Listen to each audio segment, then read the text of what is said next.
Good morning, नमस्कार, प्रणाम। मैं रविंदर फिर से आपको प्रिज्म क्लासेस में स्वागत करता हूं।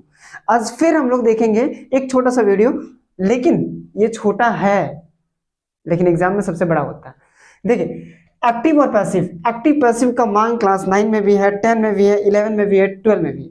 इसका बहुत बड़ा मांग है और ये टॉपिक बहुत भयानक है। अगर आप समझ गए तो आप मतलब बहुत सारा नंबर आप उठा सकते हैं। चलिए छोड़िए, सबसे पहले हम लोग देखते हैं एक्टिव पैसिव पढ़ने से पहले आपको स्ट्रक्चर आना चाहिए एक्टिव पैसिव का। अगर स्ट्रक्चर आता है तो ठीक है, नहीं आता है तो सीखिए। देखिए कैसे हम लोग स्ट्रक्चर को बनाते हैं एक्टिव से पैसिव। इससे पहले बनाने से पहले, समझने से पहले आपको कुछ समझना होगा। इससे पहले आपको ये बड़ा टेबल समझने से पहले आपको ये छोटा सा टेबल समझना होगा, क्योंकि आपको थोड़ा कंफ्यूजन लग रहा होगा कि यहाँ subject plus verb 1 oblique verb 5 plus object की है, यहाँ object plus am is are plus verb 3 plus by plus subject की है। तो इधर उधर कैसे हुआ? तो देखिए, जब हम लोग कभी भी एक्टिव वॉइस जब बनता है तो सब्जेक्ट वर्ब ऑब्जेक्ट, यही सब्जेक्ट वर्ब ऑब्जेक्ट से सेंटेंस बनता है। ठीक है, कोई भी सेंटेंस सब्जेक्ट वर्ब और ऑब्जेक्ट से ही बनता है। तो active voice, by the way ये एक्टिव वॉइस है। ऊपर वाला अगर एक्टिव वॉइस है तो जब हम इसको पैसिव वॉइस में कन्वर्ट करेंगे, तो ध्यान से देखिएगा, ये अगर समझ में आ गया तो ये पूरा समझ में आ जाएगा। एक्टिव वॉइस को जब हम पैसिव वॉइस में कन्वर्ट करते हैं तो एक्टिव वॉइस का ऑब्जेक्ट जो है वो पैसिव वॉइस का सब्जेक्ट बनता है। ठीक है, एक्टिव वॉइस का ऑब्जेक्ट जो है वो पैसिव वॉइस का सब्जेक्ट बनता है और एक्टिव वॉइस का सब्जेक्ट जो है वो पैसिव वॉइस का ऑब्जेक्ट बनता है। इसीलिए हम यहाँ सब्जेक्ट लिखे हुए, यहाँ ऑब्जेक्ट लिखे हुए।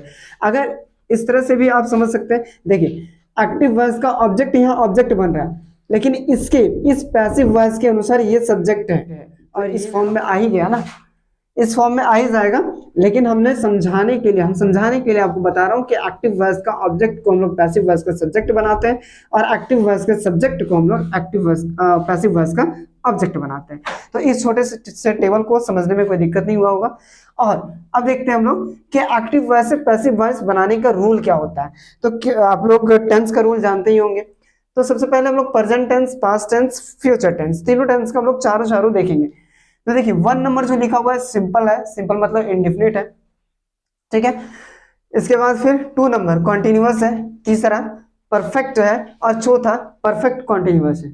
ठीक है, इसके बाद फिर इसी तरह 1 नंबर यहाँ सिंपल है, दूसरा कॉन्टिन्यूअस है, तीसरा मेरा परफेक्ट है और चौथा परफेक्ट कॉन्टिन्यूअस है। तो इस तरह से आप तीनों का देख सकते हैं, फ्यूचर, परफेक्ट और प्रेजेंट का, तीनों का यहाँ दिया हुआ। देखिए पहला, देखिए सिंपल प्रेजेंट टेंस का जो होता है फॉर्मूला, वो क्या होता है, स्ट्रक्चर क्या होता है, subject plus verb 1 oblique verb 5 plus object.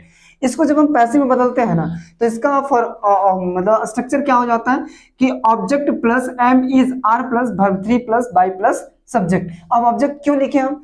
क्योंकि हमने बताया ना अभी कि एक्टिव वॉइस का जो ऑब्जेक्ट होगा वो पैसिव वॉइस का सब्जेक्ट बनेगा, इसीलिए। ठीक है, एक्टिव वॉइस का जो ऑब्जेक्ट होगा वो पैसिव वॉइस का सब्जेक्ट बनेगा। ये अपने सेंटेंस में ये सब्जेक्ट का ही रोल निभाएगा, अपने सेंटेंस में वो सब्जेक्ट का ही रोल निभाएगा, लेकिन फॉर्मूला के अनुसार हम ये समझाने के लिए ऑब्जेक्ट यहां डाले ताकि आपको समझ में आ जाए कि एक्टिव वॉइस का जो ऑब्जेक्ट है वही पैसिव में सब्जेक्ट बनता है।